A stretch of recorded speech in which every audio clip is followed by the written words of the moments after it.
ఏ విషయమైనా మనం శాంతంగా సవ్యంగా పరిష్కరించుకోవాలి, ఉద్రేకపడకూడదు. దేవయ్య గారు, మీకు చెప్పేదేదో చెప్పండి. ప్రెసిడెంట్ గారు, విశ్వరూపం గారు రోజు రోజుకి ధరలు పెంచేసి మమ్మల్ని నానా బాధలు పెడుతున్నారు. ఇక మీరే రక్షించాలి. అయ్యా ప్రెసిడెంట్ కేశవరావు గారు, తమరు అనుగ్రహిస్తే ఒక చిన్న మనవి.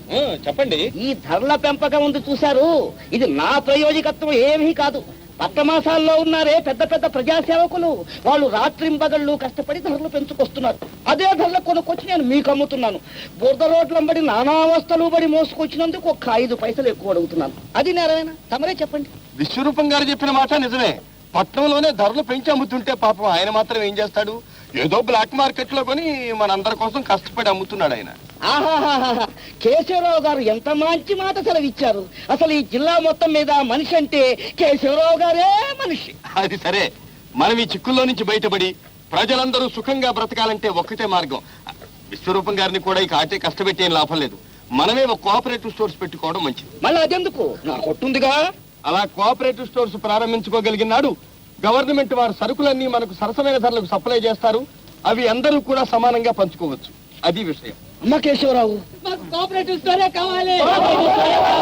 ఈ సొసైటీల గురించి మీకేం తెలుసయ్యా? గోంగూర ముందు అందరి దగ్గర డబ్బు బాగా వసూలు చేస్తారు. ఆ తర్వాత కమిటీ మెంబర్లుగా తయారై వచ్చిన సరుకంతా బ్లాక్ లో అమ్ముకొని మేడలు కట్టుకుంటున్న సంగతి మనం ఎన్ని చోట్ల వింటం లేదు. ప్రజాసేవ చేస్తామంటూ వచ్చి ప్రజాధనాన్ని దోచుకునే దుర్మార్గులు లేరని నేను అంటం లేదు. కానీ ప్రజలందరూ స్వార్థాన్ని మరచి అందరూ ఒక్కటై నిలబడ్డ నాడు ఏ మోసానికి అవకాశం ఉండదు. మన గ్రామం కూడా అభివృద్ధిలోకి వస్తుంది. అంతే. ఆ కంకరపాలెం ప్రెసిడెంట్ ఇలాగే కబుర్లు చెప్పి 10,000 రూపాయలు పకోడీల్లాగా తినేశాడు. బాగా వింటున్నారా? అయ్యగారు బాంబులు లాంటి మాటలు మాట్లాడే చేస్తున్నారు. ఆయనతో మా కోఆపరేటివ్ స్టోరే కావాలి. కొట్టు నశించాలి. మీరు ఆగండి చెబుతాను. ఊళ్ళో పెద్ద మనిషిని పట్టుకొని మీరు ఇంత మాట్లాడతారా? బుద్ధుల్లో వాడేవాడు ఇక్కడ ఉండడు. మహాజన్లో రండి పోదాం. నాకు కోఆపరేటివ్ స్టోరే కావాలి. ఆ కోఆపరేటివ్ స్టోర్స్ పెట్టుకోవడానికి తూర్పు సందులో ఉన్న మా స్థలం గ్రామానికి ఇస్తున్నాను.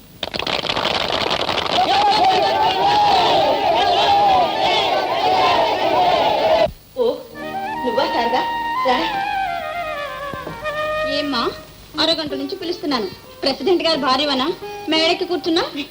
చాలేవే, ఊరి నుంచి ఎప్పుడు వచ్చావు? నిన్ననే. శ్రావణ శుక్రవారం నూనె వస్తున్నాను, నువ్వు త్వరగా వచ్చేసేయాలి. అలాగే, ఇంట్లో పనులన్నీ త్వరగా ముగించుకుని. నీకేం పనులు లేవే, ఇంట్లో నువ్వు మీ ఆయనగా ఉండేది. పిల్లా పీచు ఏ బాదరబందీ లేదు. అదృష్టవంతరాలు. ఏం అదృష్టవంతరాలు లేమ్మా. కాయ కాసినప్పుడే చెట్టు బ్రతుకు సార్థకం అవుతుందంటారు. మా సీతమ్మ ఈ పాటికి 4 పిల్లల తల్లి కావాల్సింది. ఆ దేవుడికి ఎందుచేత దయ రాలేదో ఏమిటో. చూడు సీతమ్మ, సంతాన గోపాల స్వామి గుడికి వెళ్ళి. అబ్బబ్బబ్బా, ఎక్కడికి వెళ్ళవసరం లేదు, నువ్వు ఊరుకో. ఉన్న 3 పిల్లలతో నేను అవస్థ పడుతున్నాను చాలదు, ఇంకా సీతకు కూడా ఎందుకు అవస్థ? 4 ఏళ్ల పాటు ఇలాగే సుఖంగా ఉండనివ్వు.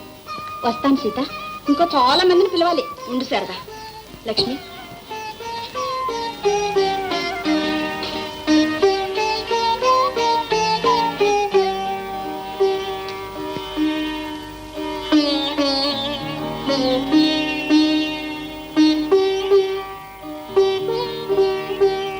ఇవ్వండి పాలు తీసుకో.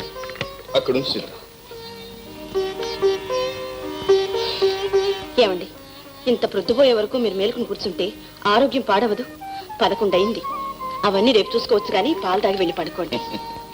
నీకు తెలియదు సీత, ఈ కాగితాలన్నీ రేపు పోస్టులో వెళ్ళాలి. మన ఊరికి ఒక కోఆపరేటివ్ సొసైటీ రాబోతుంది. మన వాళ్ళంతా ఎంత పట్టుదలగా ఉన్నారో తెలుసా? ఇక బ్లాక్ మార్కెట్, కల్తీ సరుకు గొడవే ఉండదు. ముందు పాలు తీసుకోండి.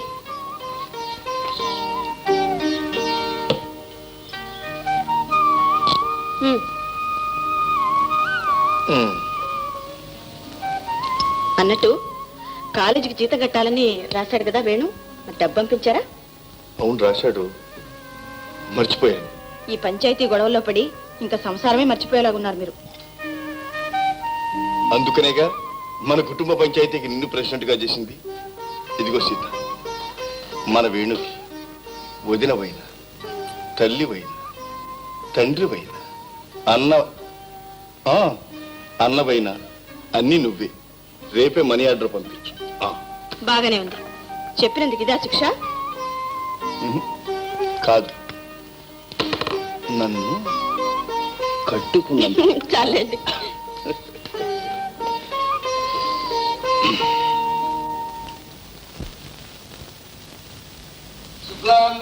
విష్ణు శశివర్ణం చతుర్భుజం ప్రసన్నవదనం ఛాయేత్ సర్వవిఘ్నోపశాంతయే. ఏం కావాల గోవిందయ్య? చాలా వంటాలు బోణి బేరమే వంటామా, దిక్కుమల్ల బేరం. కాసేపు ఉండవయ్యా. నీకేం కావాలమ్మా? 2 సార్లు బియ్యం. 2 సార్ల బియ్యం 4 రూపాయలు. అదేమిటయ్యా, కిందటి వారం 2 రూపాయలు పుచ్చుకున్నావుగా? క్రిందటి వారమే. ఈ వారం ధరలు పెరిగాయి. అవును, ఎప్పటికప్పుడు ధరలు పెంచేయమని పైనుంచి ఆర్డర్ వచ్చింది. నువ్వు నోరు పోయి. అయినా మరి ఇంత దారుణమా విశ్వరూపం గారు? నన్నేం చేయమంటావయ్యా? ధరలు ఏమన్నా నా చేతిలో ఉన్నాయి కనుక నా అదుపులో పెట్టడానికి. పైన పెద్దవాళ్ళు పెంచేస్తున్నారు, మనం నోరు మూసుకొని ఊరుకుంటున్నాం. ఇంతకు మీకు కావాలా అక్కర్లేదా చెప్పండి? ఏం చేస్తాం కర్మ, ఇవ్వండి. చెవలయ్య 2 సేర్లు.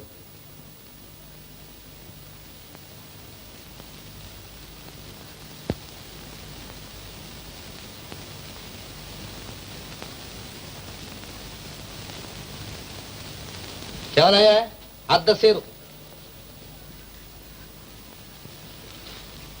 ఏట్లకి బొత్తిగా కంట్లో నలకైపోయావు.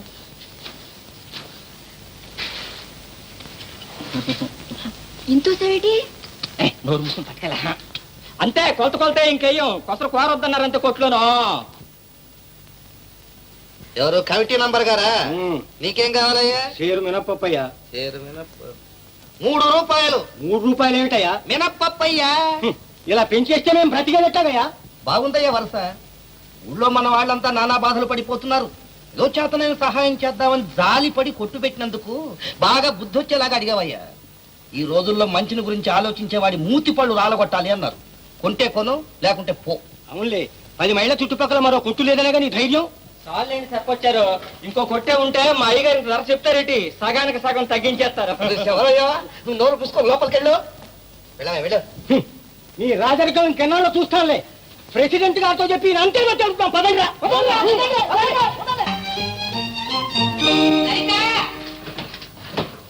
ఇంకా నువ్వు తెమ్మలేదే? ఎప్పుడు ఇంతే, తొందరగా రావే. అయిపోయిందమ్మా, వస్తున్నాను. భద్రా, ఏమిటండి? ఇంకా కాంతమ్మ గారి ఇంటికి వెళ్ళేదే? నేను వెళ్ళడానికి సిద్ధంగా ఉన్నా. ఇంకా మీ అమ్మాయి గారు ముస్తాబ్ అవ్వలేదు. ఏంటి? వెళ్తా ఇదిగో పేరంటంలో శనగలు ఇస్తారు, అవి కాస్త వేయించుకు తినేవు. ఎండబెట్టి తీసుకొచ్చి కొట్లో పోయి అమ్ముకుంటాను. ఆ మాత్రం నాకు తెలుసు. భద్రా, కాస్త మంచినీళ్ళు ఇవే. అక్కడున్న ముంచు తాగండి. అబ్బా, నీ చేత్తో ఇవే.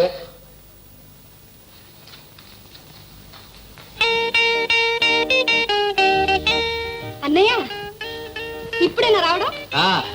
దిక్కుమాల ప్రయాణం. నిన్న బయలుదేరితే ఈ వారు తెలియదు కప్పలాగా. ఈ పాటికి లండన్ 2 సార్లు వెళ్ళి రావచ్చు. పాపం, అంత అలసిపోవాలన్నమాట. అయితే కాలేజీకి సెలవులు ఇచ్చేసారా అన్నయ్య? ఇప్పుడెక్కడ సెలవులమ్మా? ఓహో అదా.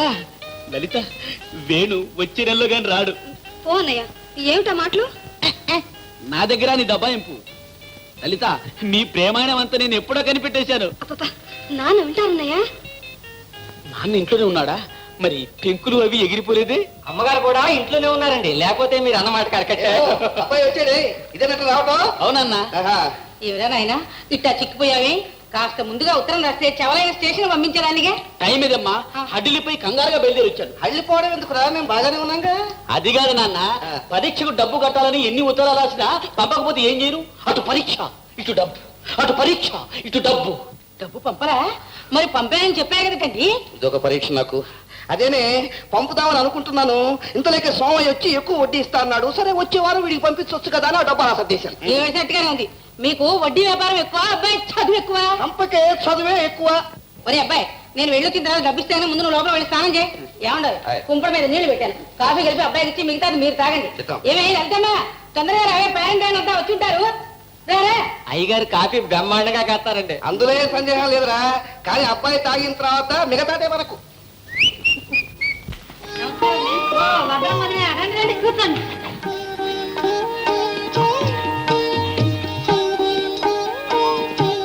రామ్మ సీతమ్మ రా, అమ్మాయి నీ కోసం ఎదురు చూస్తుంది.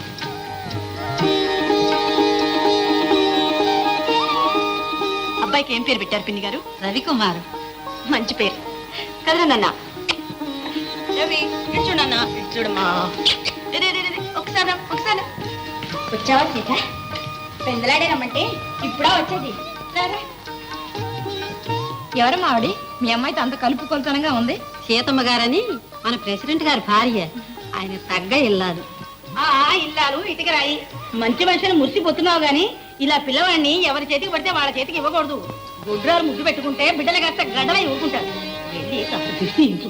చాలేవమ్మా మహా చెప్పొచ్చావు. ఇది నాలుక తాటి పట్టే ఎవరికి తాటి పట్టా తర్వాత నీకే అర్థం అవుతుంది. ఏమమ్మా ఇవాళ ఏమైనా వాయిదా ఇవ్వడం ఉందా లేదా?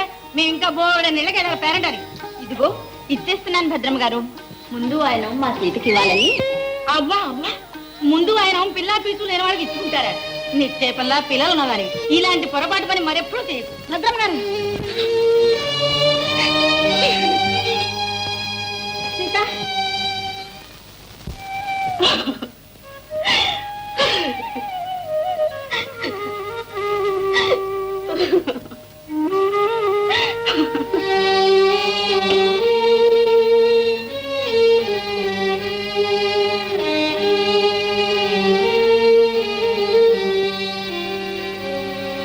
సీత, ఏమిటిలా చీకట్లో కూర్చున్నావు? లే సీత, సీత ఏడుస్తున్నావా? సీత, సీత. లక్ష్మి నాకంతా చెప్తే చచ్చ ఈ మాత్రానికి బాధపడితే ఎలా? విశ్వరూపం గారికి వారి భార్య గారికి మనల్ని ఆడిపోసుకోవటం తప్ప వేరే పని లేదు. అసూయలతో కక్షలతో కుళ్ళిపోతున్న నీచులు వాళ్ళు. వాళ్ళ మాటలు కూడా లెక్క చేస్తే ఎలా? అది కాదండి, నాకు సంతానం లేకపోబట్టే కదా ఆవిడ ఆ మాట అనగలిగింది. నేను జీవితంలో ఎప్పుడూ ఎవ్వరికీ ఏ ద్రోహము చేయలేదు. మనస్ఫూర్తిగా భగవంతుడిని నమ్మి పూజించాను. ఇంకా నన్ను ఎందుకు ఇలా పరీక్షిస్తున్నాడో నాకు అర్థం కావడం లేదు. సీత, ఇప్పుడంటే అన్నా ఇంకెప్పుడు పిల్లలు లేరు నాకు. వేణు నీ బిడ్డ కాదు. కన్న ప్రేమ కంటే పెంచిన ప్రేమ గొప్పదంట. 3 ఏళ్ల పసివాణ్ణి చేరదీసి తల్లి ప్రేమ కొరత లేకుండా చేశావు. కంటికి రెప్పలా చూచి పెద్దవాణ్ణి చేశావు. అంతలోనే మర్చిపోయావా? లేదండి, వేణు ఎప్పటికీ నా కొడుకే. సీత, సీత, ఇదిగో వేణు రాసి ఉత్తరం. వేణు రాశాడా? ఎప్పుడొచ్చింది? ప్రొద్దునొచ్చింది. ఆఫీస్ గొడవలో ఎవడే మర్చిపోయాను. కోపడకండి, చదవండి.